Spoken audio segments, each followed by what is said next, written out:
आपण माने समस्त भलर थिबे। तो आज गोटे नूतन ब्लॉग एवं सबुठु सुंदर ब्लॉग सरप्राइज ब्लॉगटा आपण मानक पई आमे आज न्यूज करिया पई आस्थिले किंतु उपांत अंचल रे बहु समस्यार सहित से गाँ जर्जरित होउछि। से गाँ रे ना करेंट अच्छी ना कौन सुविधा अच्छी किसी सुविधा नहीं मौलिक सुविधार वंचित से गाँटा। तो से गाँ को जीवा को देखि पारुछन्ते रात्र समय आम जाऊँ रास्ता भी पाइने। तो आम पाखे जड़े गाँव छकर भाई जन को पाइलु गाँ देखा भाई को देखे दियो से भाई को हम पाइलु से गाँ देखा घासिया गुड़ा पर भाई हाँ। तो निहत भाव में आम सहित जड़ित रही था से गाँ को जीवा गाँव में केमती से जीवन यापन कर करेन्ट अच्छी ना नाई करेन्ट तो नाई बोले आम शुणीचे करेन्ट अच्छी ना नाई केमती खाऊँ केमती रोचे पुणी जंगल घेरा अंचल है भालू बाघ समस्त भय भी रही है। निहाती भाव में सेठारे जीवा सेठारे जाइए आपण मानक देखबो से मानकर स्थिति को भलिया भाव अच्छी।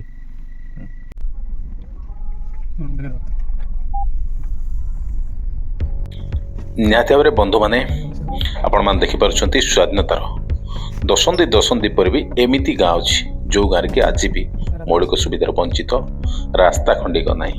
बहु कष्ट सहकार आम कार नौचे डरी डरिका पुणी वन्य जंतुर भी भय रही है।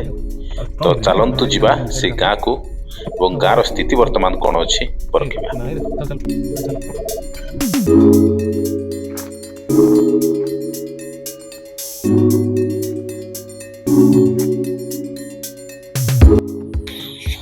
शेष आम से गाँ को पहुँचलु बंधु माने किंतु गोटे खुशीर खबर यह कि सेठार आम विगत किछि मास पूर्वर आसीथिलु करेन्ट नथिला एवं खबर प्रसारण करने किंतु वर्तमान आसिला बेलू प्रशासन करेन्ट देइछंती। तो बहुत बहुत धन्यवाद देबा आम प्रशासन को एवं विद्युत विभाग को एठारे करेन्टर संयोग करथिबारु वर्तमान से माने अंधारु आलु आड़ को निजर भविष्य गढ़ा आगे आसुंती आधुनिकतार स्पर्शकता नहीं आगु को बढ़िया स्वप्न देखि पारिछंती। तो देखंतु प्रति घर को करेन्टर संयोग होइछि।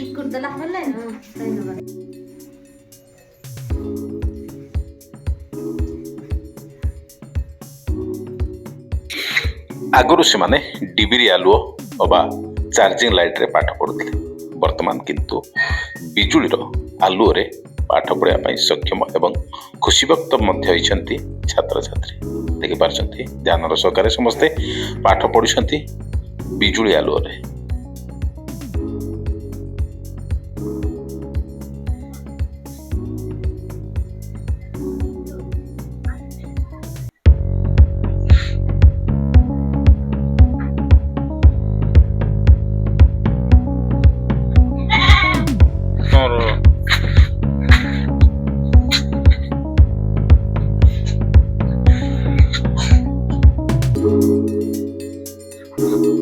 वर्तमान शीतर समय तो शीतुआ काकर रे आमे सेठारे निया जाली थिले निया पाखरे किछि समय बसी से मानक सहित वार्तालाप मध्य कलु। सुवड़ बुलो तो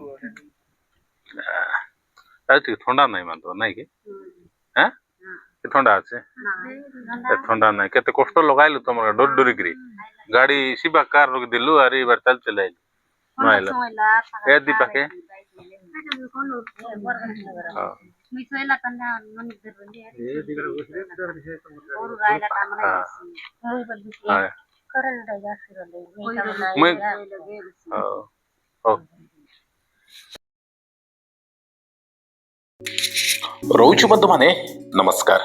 आमर ये ब्लॉगटा आपण मानकु केमिति लागला निहाती भाव में कमेंट करंतु एवं ब्लॉग को लाइक शेयर निहाती करंतु जाफल कि आमे एमिति नुआ नुआ ब्लॉग आपण मानक पाखरे पहुंचीबु नुआ नुआ गाँ को जीवु एवं गाँव समस्या कौन रही कौन ना आपण मानकु देखेबा चेष्टा करू।